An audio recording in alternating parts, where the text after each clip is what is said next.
Well, what will power this country and what will power the world? Will it be wind? Will it be solar, nuclear, coal? Well, Minnesota-based Xcel Energy is betting big on wind and some other renewables. CEO Dick Kelly joining us now to talk about it. Thanks for being here. Thank you. Thanks for being here. You know, let's take Colorado, because recent news there, you've got the Clean Air, Clean Jobs Act passed in Colorado. It forced your company to retrofit or retire some of the coal plants there, but you supported it. You supported the legislation. Yes, we did support the legislation. In Colorado and Denver in particular, there's a problem with ozone and with regional haze. Certainly our power plants are part of that, and we want to be part of the solution. So we did support it, and by August we'll file a plan that will give to the Public Utilities Commission our ideas of which plants we should retire, which ones we'll retrofit, or which ones we'll leave alone, up to 900 megawatts. So I think it's very good for the state, and it'll be very good for the environment. Well, it's interesting because it is a move that costs your company money, but you also see other heads of major power companies. You see Jim Rogers from Duke Energy also really supporting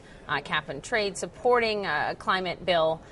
It's interesting when you see the heads of major emitters getting in front of this and saying we support legislation. Is it mainly because you just need to know what the future holds, and it's very hard to conduct business without knowing whether there will be a price on carbon?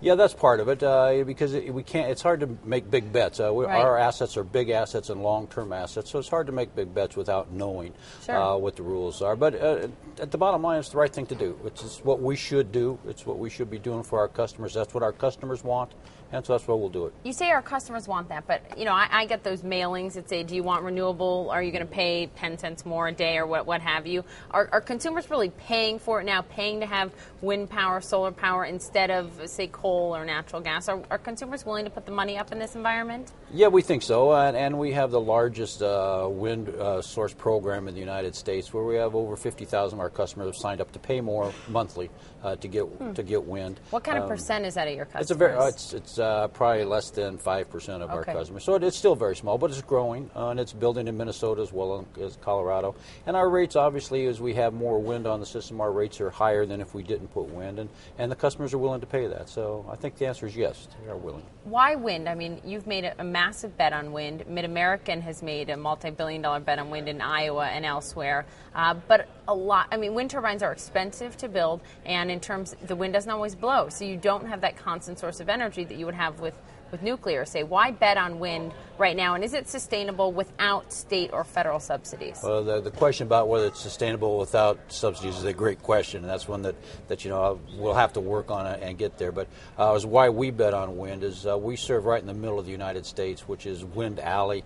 It has the best wind resource in the United States, and we can get capacity factors up in the 40%, so it makes more sense for us to do it than maybe others. Okay. And it is marginally more expensive for the customers with the subsidies. Without the subsidies, you're absolutely right. It is more expensive, and then it becomes a different issue. Is it plausible at all without subsidies? I think so, yes. I mean, they've made some improvement in the wind manufacturing. The blades are bigger, the towers are taller, and they're more efficient. So they've made some progress in it. So, yeah, I think it still is. And it is something, we do need a chunk of our power to be from renewables, and that's the best renewable source there is. But when you look at your Xcel's total power portfolio, if you will, how much of it is from coal?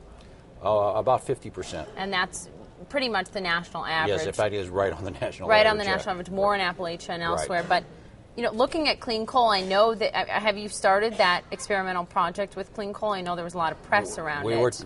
We have started some preliminary, but we haven't gone very far with it. It's very expensive. It turned out to be more expensive than we thought, so we haven't gone very far with it yet. I mean, Dick, honestly, what is your bet on clean or green coal, if you will? Because you've got a real divide. You've got a lot of environmentalists saying, no way, no how. This hasn't even been proven technology. Why pour your money into it? And then you've got a lot of coal barons, if you will, saying this is the future of energy in America. Yeah, like in most cases, the answer is probably somewhere in between. I mean, I personally think that, we need a portfolio of fuels. I mean, I don't want to bet on coal. I don't want to bet on natural gas, and same thing with nuclear. So I think we need a portfolio. We'd like to keep all of them available to us.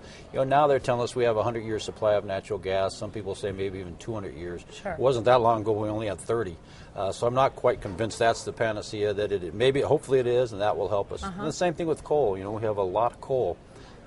We have a lot of it, but does that mean we have to, engage in mountaintop mining, that we have to burn it, that we have to push more and more CO2 into the atmosphere? I mean, is coal here to stay? Is that the unfortunate reality? I think it's here to stay for a period of time, whether it's 20 years or 30 years. I think it is for that period of time because we don't have any alternatives to it. I'm hoping that there's a technology breakthrough, whether it's carbon sequestration, where it's some other form of capturing the carbon and doing something with it that'll make coal a more reliable source.